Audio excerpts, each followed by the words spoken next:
Ayan na naman, salamat sa araw na ito at panibagong araw na masaya. Yan po yung mga binili natin kanina at isi-set up na po natin ang ating stove.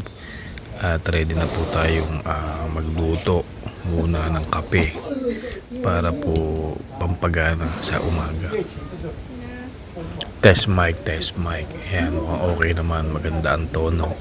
At sisimulan na po nating ilagay ang ating kawali. At bago yan, syempre hanap muna tayo ng tubig, isalin at para po sa isang mainit na umaga. Ayan po, tinitignan natin kung ano ang mga pwede natin pang gawin. Pero bago po yan, bago kami makarating dito, meron po kami nasa lubong na isang malaking black bear.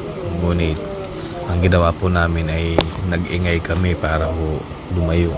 Pero pag nakaka-encounter po kayo ng mga ganyang black bear or mga wild, lalo na may mga cub na kasama, tumakbo na ho kayo sa abot ng inyong makakaya dahil po napaka-delikado po ng pagkakataong ganun.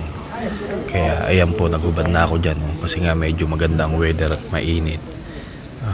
Nagre-ready na po tayo ng anong kailangang iluto. Yan, mga isda, barbecue, at syempre ang portable na ihawan.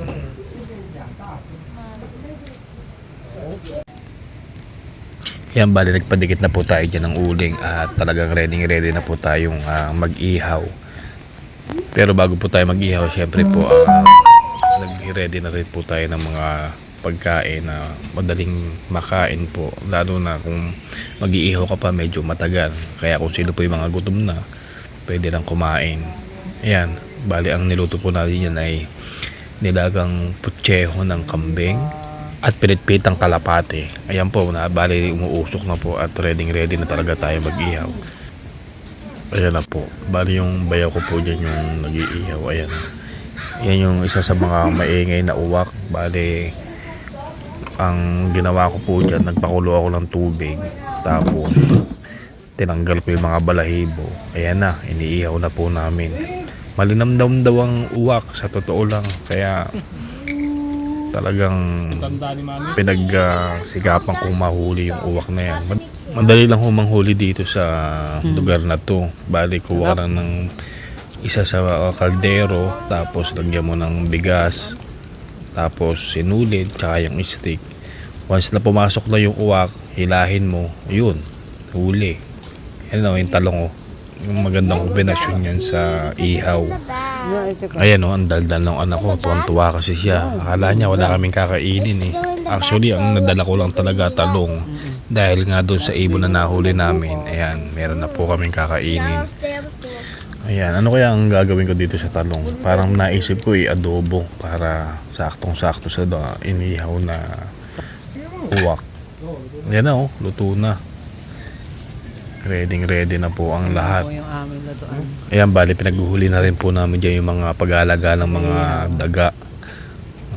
Talaga nga namang ready na.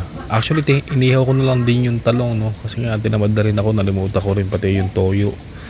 Kaya pinaka the best, puro ihaw na lang ang gawin natin. Ayan. Oops, teka lang. Pati hindi kaya tayo mag-relax muna. Ayan. Para, alam mo na, sa magandang panahon kagaya nito, masarap yung may kape.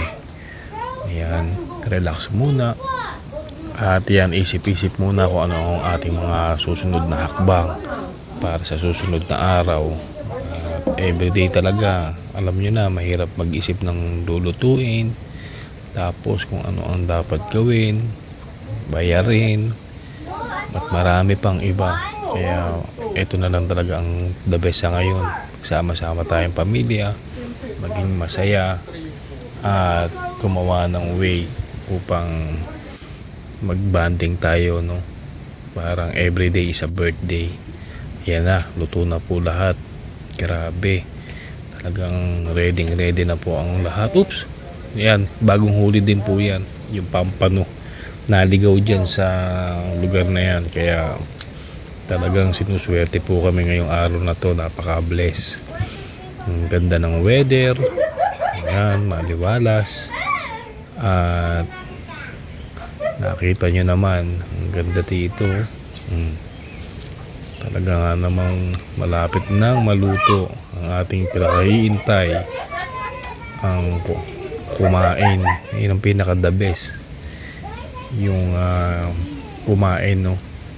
Bali, ayan na, nire-ready na po natin ang lahat at handang-handa na pong sumubo. Ang sarap niyan. Ayan na, mukbang time. Naghanap na ako ng soup. Masarap yung lechiplan, ano?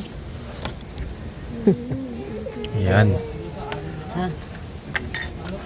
Unang subo, mga kalakbay. Ito na.